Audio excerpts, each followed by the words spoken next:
만약에 내가 타고 가던 비행기가 추락하게 된다면 어떻게 될까요? 아마도 살아남기가 어려울 것입니다. 그런데 비행기가 추락하고도 탑승자 45명 중에 16명이나 생존하는 기적 같은 일이 있었습니다. 1972년 10월 13일 금요일, 우루과이의 몬테비데오에서 45명의 탑승객을 싣고 출발한 페어차일드기는 3시간 30분의 비행 후 칠레의 산티아고에 도착할 계획이었습니다. 비행기의 탑승객 대부분은 칠레의 럭비팀과 친선 경기를 위해 탑승한 우루과이의 젊은 럭비팀 선수들이었습니다. 그 중에 23살 청년 난도 파라도도 있었죠. 하지만 페어차일드기는 안데스 산맥을 지나다가 난기류를 만나게 되고 에어포켓에 빠져서 수십 미터 아래로 떨어지게 됩니다. 그리고 기장은 다시 페어차일드기를 상승시키려고 했지만 결국 꼬리 부분이 산봉우리와 충돌하면서 비행기는 안데스 산맥에 추락하고 맙니다. 불행 중 다행으로 비행기가 추락하던 각도가 산등성이의 각도와 비슷했기 때문에 동체는 착륙할 수 있었고, 이 때문에 충돌 직후에도 45명 중 32명이 생존할 수 있었습니다. 이곳이 페어차일드기가 추락한 곳으로 남반구에서 10월은 봄이 오는 계절이었으나 안데스 산맥인 만큼 아주 춥고 혹독한 곳이어서 생존자들이 살아남기가 아주 어려웠습니다. 추락 이후 생존자들은 어떻게 되었을까요? 생존자들은 부상, 영하의 추위, 식량 부족으로 생존이 위협받는 상황에서 부서진 비행기 동체 내에서 구조를 기다리게 됩니다.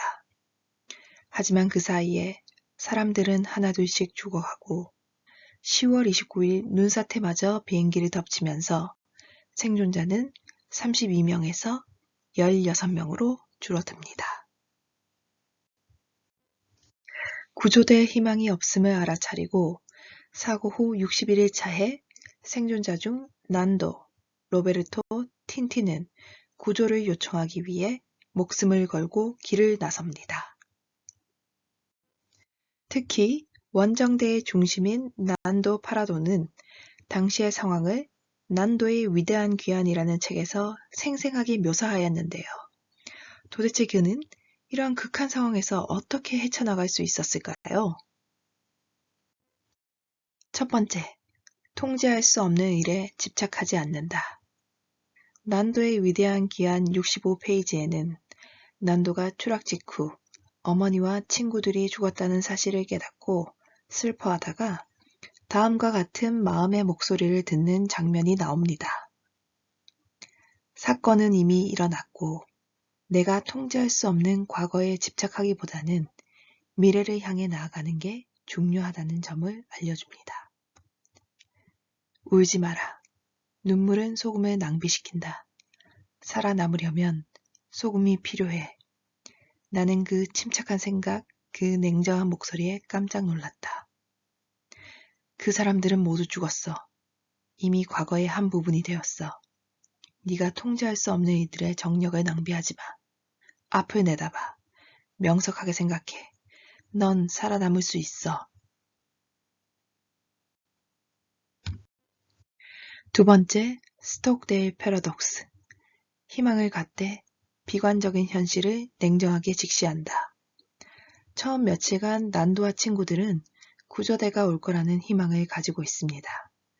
하지만 그 와중에도 난도는 희미하게 구조대가 오지 않을 수도 있다는 냉정한 현실을 직시합니다. 그러나 구조대가 오지 않는다고 해서 거기서 죽을 거라고 절망하지는 않습니다. 오히려 구조대가 오지 않더라도 살아남을 수 있도록 계획을 세워야 한다고 믿습니다. 아무도 우리를 발견하지 못할 거야. 우린 여기서 죽을 거야. 살아남으려면 계획을 짜야 해. 우리 힘으로 해내야 해.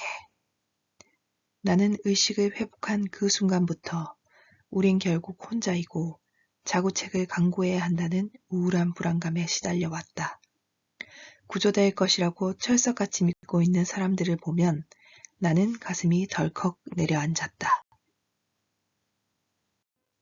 세 번째, 명확한 목표를 가진다. 생생한 시각화. 난도는 구조대가 오지 않을 거란 사실이 명확해졌을 때부터 직접 구조를 요청하러 가야 한다고 믿었습니다. 해발 고도 4,000m 이상의 고산을 제대로 된 장비도 없이 등반해야 한다고 믿었습니다. 오로지 그 목표에만 집중하고 매일같이 그 생각을 하다 보니 눈에 보일 정도로 생생하게 생각하게 되었습니다. 그러면서 이런 끔찍한 질문이 계속 내 머릿속에서 터져나왔다. 자력으로 등산을 하여 이곳을 빠져나갈 수 있을까? 이 험준한 산맥을 통과하여 산행을 할 수가 있을까? 등성이들은 얼마나 가파를까? 밤에는 얼마나 추울까? 발을 안전하게 디딜 곳이 있을까? 어느 길을 타고 가야 할까? 내가 산중에서 추락한다면 어떻게 될까? 그리고 내 생각은 언제나 같은 결론에 이르렀다. 저 검은 봉우리들 너머 서쪽에는 무엇이 있을까? 나는 탈출 경로를 아주 생생하게 머릿속에서 상상하기 시작했고 그런 백일몽은 너무나 리얼하여 내 머릿속에서 상영되는 영화 비슷한 것이 되었다. 네 번째, 철저한 사전 준비를 한다. 실패를 통한 배움. 난도가 친구들과 원정을 떠나기 전에 3번의 실패를 통해 안데스 등반이 얼마나 어려운지 알게 되었고 무모한 도전인 만큼 성공을 높일 수 있도록 철저한 준비가 필요하다는 것을 알게 되었습니다. 이 때문에 실패가 반드시 나쁜 것만은 아닙니다. 만약에 이런 실패가 없었더라면 오히려 마지막 원정이 성공할 수 없었을지도 모릅니다. 12월 첫째 주에 우리는 진지하게 서행을 준비하기 시작했다. 앞의 2번에 걸친 서행과 뒤이어 실패로 끝난 동행은 안데스의 엄청난 위력을 우리에게 잘 보여주었다. 하지만 산중에서 살아남는 기본적 요령을 우리에게 가르쳐 주기도 했다. 우리는 안데스의 광야에 도전하기에는 아직도 턱없이 장비가 부족했지만 그래도 산행의 위험을 분명하게 알고 그에 대한 대비를 할 수 있게 되었다. 5번째, 한 걸음씩 작은 성공을 계속 이어나간다.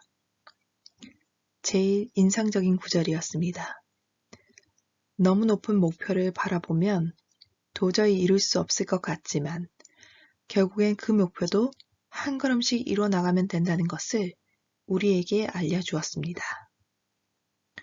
그런 식으로 대여섯 시간 힘들게 등반을 하여 우리는 약 800m를 올라갔다.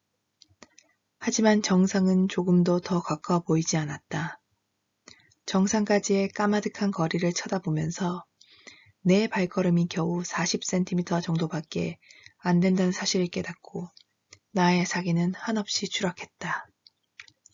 우리가 인간으로서는 불가능한 일에 도전한 것이라는 명료한 깨달음을 얻게 되었다. 공포와 무기력감에 압도되어 그 자리에 그냥 주저앉고 싶은 심정이었다. 그때 나의 머릿속에서 저 침착한 목소리를 들었다. 그것은 위기의 순간마다 나를 붙잡아주던 목소리였다. 거리의 함정에 빠지지 말라. 목표를 짧게 설정하라. 결국 난도와 원정대는 원정을 나선 지 9일 만에 민간인을 발견하여 구조 요청에 성공합니다. 그 덕분에 남은 16명은 모두 구조될 수 있었습니다. 아무리 힘든 일이 있더라도 용기를 잃지 않고 한 걸음씩 나아간다면 결국 목표를 달성할 수 있다는 이야기가 정말로 감동적입니다. 모두들 한 번씩 읽어보시면 좋겠습니다.